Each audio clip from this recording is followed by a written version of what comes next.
In today's video, I'm going to teach you how to log in to Robinhood on your computer and safely get around the basics. First, power on your PC or laptop and make sure you're connected to the internet. A stable private connection is best, especially when you're accessing financial accounts.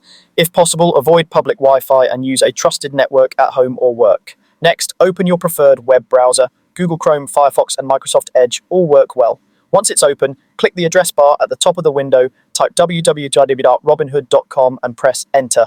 Typing the address directly helps you get to the correct site without relying on search results. Before you log in, take a moment to confirm you're on the official website. Look for the small padlock icon to the left of the web address.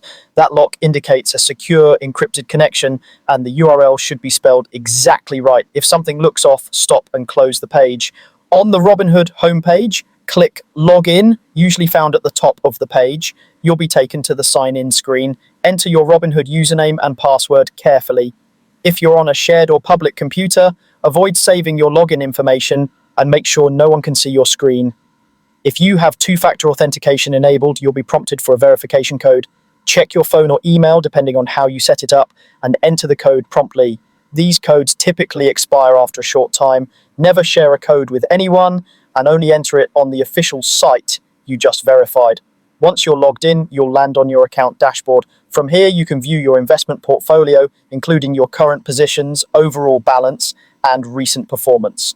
If you're looking to buy or sell stocks or crypto, navigate to the security you're interested in, review its details, and carefully confirm any order before submitting it. Take a moment to double-check quantity, order type, and price. If you're just researching, explore market trends and charts to see price history, volume, and news. You can also use watch lists to keep an eye on tickers you're considering. When you're done, log out to keep your account secure. Look for your profile or account menu, typically in the upper right, and choose log out. Closing the browser window isn't always enough, especially on shared devices. After logging out, it's a good idea to close the tab, and if you're using a public computer, clear the browsing data. That's it. You've connected, verified the site, logged in safely, explored your portfolio and research tools, and signed out securely.